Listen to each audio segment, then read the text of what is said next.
Hi everyone, it's William with the Grand Duke Dmitri 1939 diary entry. I'm going to try and speak a little quieter than usual because there are lots of people out front enjoying the day, and the exteriors of Schatzalp were used in a very popular Swiss and German television series called Davos 1917, which I've mentioned before. It's on Netflix, at least here in Europe, so check it out if you get a chance.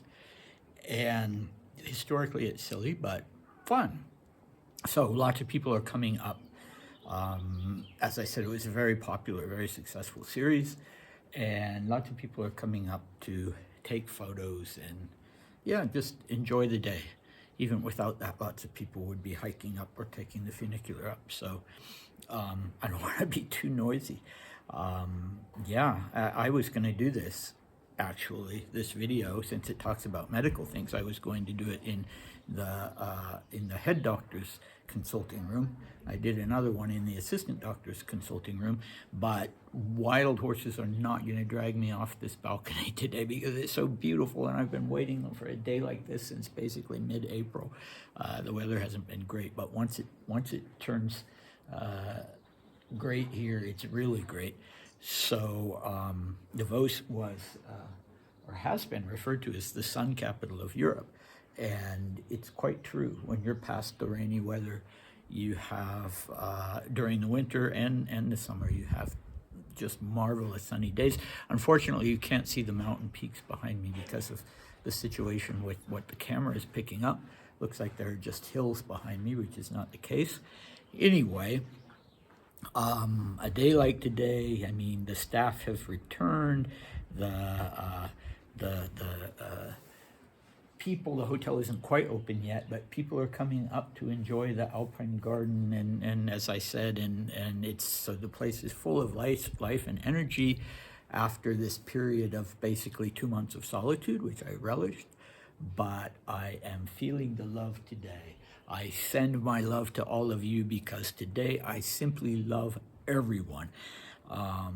Okay, so our recap, this will be the final section of the undated October letter from 1939. And our recap, yesterday I spent more time talking about other people than about Dmitri because the subject of that middle section of the letter was two men who had been, like Dmitri, directly and very strongly involved with the Young Russia Party. In fact, one of the two was its founder, and the other one sat on the board of directors alongside Dmitri. Alexander Kazanbek and James Heffley.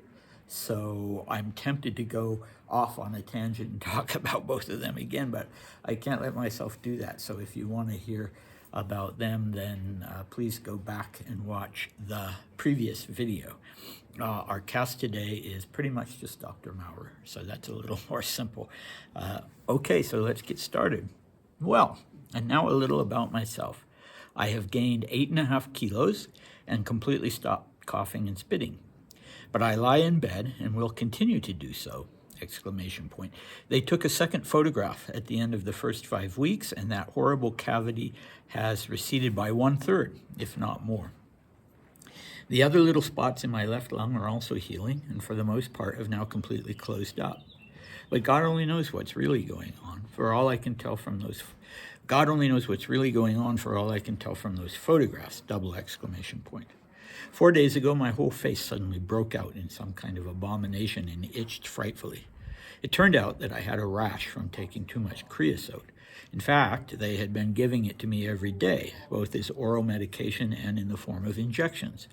Yesterday, the doctor came and explained that creosote is the best disinfectant, and my sputum had shown early signs of gangrene. Forgive me for saying it, but that's why I had the cadaverous taste in my mouth every time I spit. God, what an abomination! ! He also said that with gangrene starting to grow in my lungs, I had only 4 to 5 weeks to live! But now that's all in the past. The doctor was so funny. When he had finished his explanation, he said, speaking in French, "I have the greatest respect for gangrene, but none whatsoever for that stuff on your face!" Exclamation point. It turns out that when one produces such filthy sputum, so thick that it's like a kind of syrup, forgive me, then that's the worst possible sign. And the doctor himself believed all they could do was to measure me for my angel's wings, his expression. That's Dmitri saying his expression. Dr. Maurer was the one who made the remark about the angel's wings. Now, as I fumble with this pen, my entire face is covered with some kind of horrible paste, but at least it doesn't itch or burn. I am now allowed to sit at my desk in the morning, which is a big step forward, and it's not tiring anymore. But this constant lying in bed leaves one feeling very weak. It's a pity I don't knit or embroider. But now my eyes have started itching. That, my dear, is all I can say about my health. At the moment, I am improving, thank God, about 50% faster than what was expected, but I still have such a long way to go, triple exclamation point. There are already signs of approaching winter. There's snow on the mountains, the air is frightfully dry and crisp, the sharp smell of autumn in the earth reminds me a bit of Ilinskaya. Morning and afternoon, I have to lie on the terrasa. Ardently and tenderly, I embrace you, God bless you. Your Dmitri. Okay, let's see. It already occurs to me, actually, just reading this, it occurs to me that the mood of this one is similar, of course, to the mood in the previous one, his first one, the one written in September 23rd. But this is really devoid of all of the talk about mysticism. He's really settled down, I should say. He's not in this ecstatic state anymore, but he's still in a good mood, unlike the one of October the 27th. So, okay. When he refers to lying on the terrace, he means on his balcony, as just like the balcony that I'm out on here. I meant to, in this one, issue a warning for the squeamish, so if any of you are regretting that you listened to this part of the letter because of what Dmitri talks about in relation to his health, and apologies for that. That, of course, was the reality that he was experiencing. He gained 8 kilos. My friends, you remember he was only about 131 pounds. Incredible. You know, okay, so it's been a little over a month and he's gained 8 kilos. I'm so impressed by that. I really am. Obviously, it was working to a certain extent. He wasn't coughing, he wasn't spitting, or at least not as often. And you know, an odd little fun fact, as they say, coughing was actually forbidden in some sanatoriums. And you know, the first time I heard that, I thought, well, how could that possibly be? So yes, it was forbidden. If you had to cough, you coughed. It wasn't forbidden in the sense that you would get in trouble for coughing, but you were told from the start that you really needed to make every effort not to cough. And I get this from the book The Plague and I, written by Betty McDonald, who is in a sanatorium in the U.S.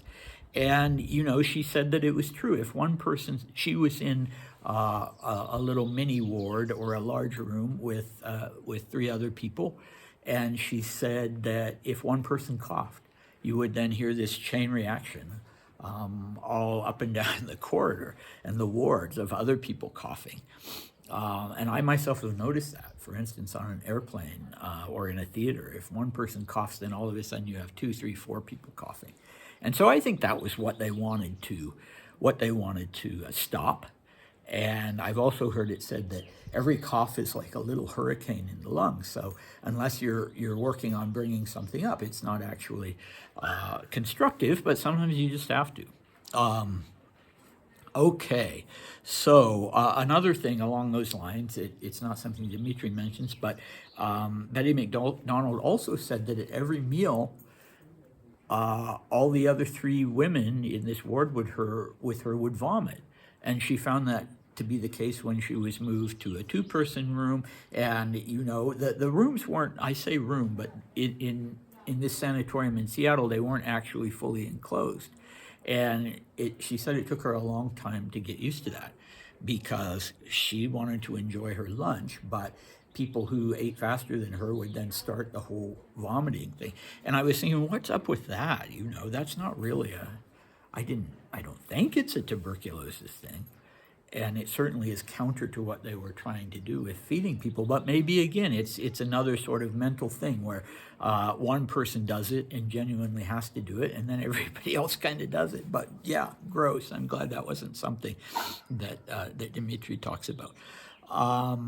He says God only knows what's going on. So again, we have the start of this, a start of this distrust with what the doctors are revealing. The injections of creosote, oi, oi, oi. That, I remember when a certain someone back in 2019 or 2020 suggested that maybe it would be a good idea to inject bleach into one's body to fight the COVID virus. And, you know, apparently injecting creosote wasn't quite as bad as injecting bleach would be, which I think would probably just kill you. But it wasn't a good idea. I mean, yes, creosote and bleach will both kill bacteria and viruses apparently, but they will also kill you. So just like back when they treated syphilis with mercury, you know, maybe it had some help in the short term, but it was going to kill you. So yeah, these infections of creosote. Did they really save Dmitri from this this early stage of gangrene in his lungs? Is that in fact what saved him? Is that in fact what kept him from dying within 4 or 5 weeks of the time he arrived in Davos in September? I don't know. That's something I would have to run by a doctor. It's an interesting question, I think. But anyway, here is an instance where, you know, Maurer does something that I don't think any doctor should do. Either lie to the patients all the time, or be honest with them, but don't lie to them and then reveal that you lied to them. That just sort of baffles me that he would do that. He tells Dmitri that he thought Dmitri was just, you know, sorry about that, just a dead man walking. And now he's laughing about it. I thought you should be measured for your angel's wing. Dmitri is laughing about it, but yeah, that's not, you know, he's laughing about it now. That's not going to help when he finds that every positive report is something that he can't believe in. So, you know, and he says that Maurer said that thick and you know, and stinking sputum were signs that a person was in the final stage. Well, I don't know if that was true or not, but I know the patients themselves, realizing that they were often being lied to, tried to figure out what the signs were that death was imminent. And so one of the things that they would tell each other is, if you suddenly develop diarrhea, then that means you're on the way out. Another one is if you'd had an artificial pneumothorax operation to collapse a lung, they would do refills every so often to keep the lung collapsed, refills of either a mix of gases or of oil.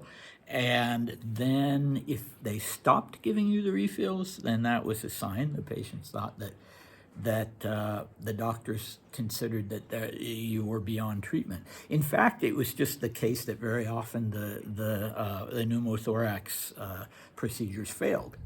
And it didn't mean the person was dying. It just meant that there were adhesions between the lungs and the pleurae and the chest wall, and therefore they couldn't collapse the lungs. But it wasn't an indication of imminent death. So that was a misunderstanding. Anyway, we find out, interestingly, that Dmitri has really been kept in his bed, as he would have been in a public sanatorium. And now he's given the privilege of being able to sit at his desk in the morning.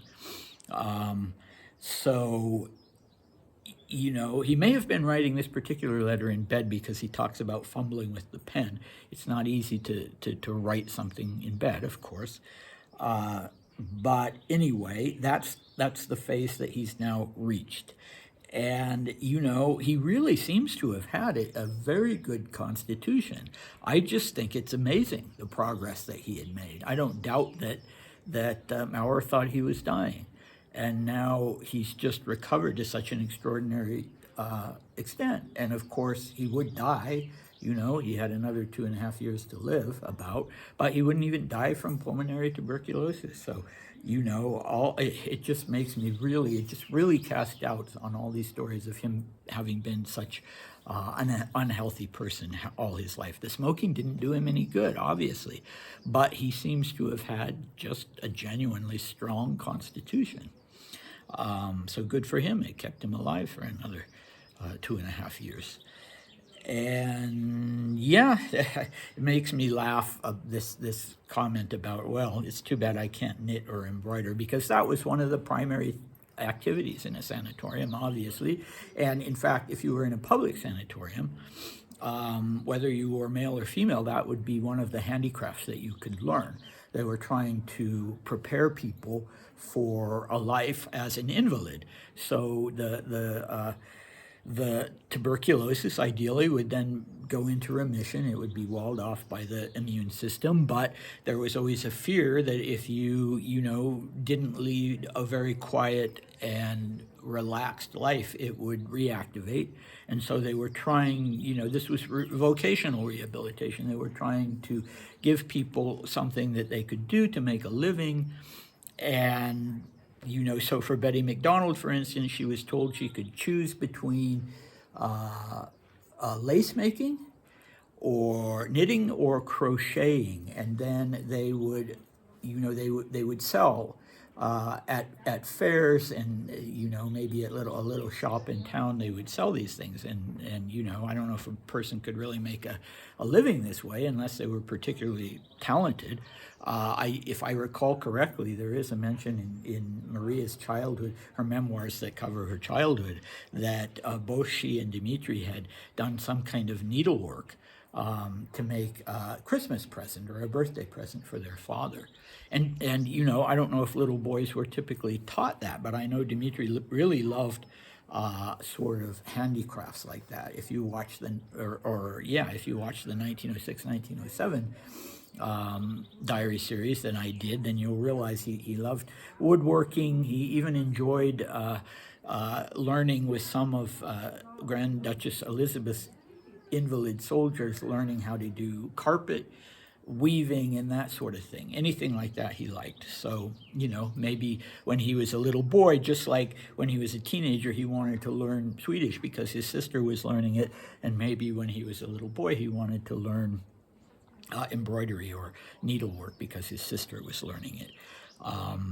Anyway, interesting about these memories of Ilyanskaya, sometimes smell can be the thing that, we all know Proust with the Madeleine, the cookie dipped in lime tea that brought just this flood of childhood memories back to him. And so I'm not surprised that here Dmitri refers to the sharp smell of autumn and the earth. Of course, that's the poetic side of him coming back again, but it reminds him of his childhood at Ilyanskaya. So that's a nice thought. And that's about it for this time, except what can I say about next time? It will be a surprise to both of us because I haven't decided what to do yet. I'm tempted to now go over to the diary because he was, I believe, by this time, I believe in November, he was actually starting to keep his diary. So that's the beginning of the Schatzalp diary. So I'm tempted to do that. The other option would be to jump forward to his letter to Maria of December, when things really reached a head on the question of whether Dmitri was going to be able to keep Polly or whether Polly had to be sent to the United States. Well, we know the outcome of that. But anyway, but I recall him talking about this issue earlier in the diary, so I think it'd probably be a better idea to do that part of the diaries. The question then being, do I have it with me? Do I have it with me? I know I have a lot of the 1939 diaries with me, but I need to make sure I have that specific part. Anyway, thank you as always for watching. I hope you're having as nice a day as I am, and I hope to see you next time. Bye.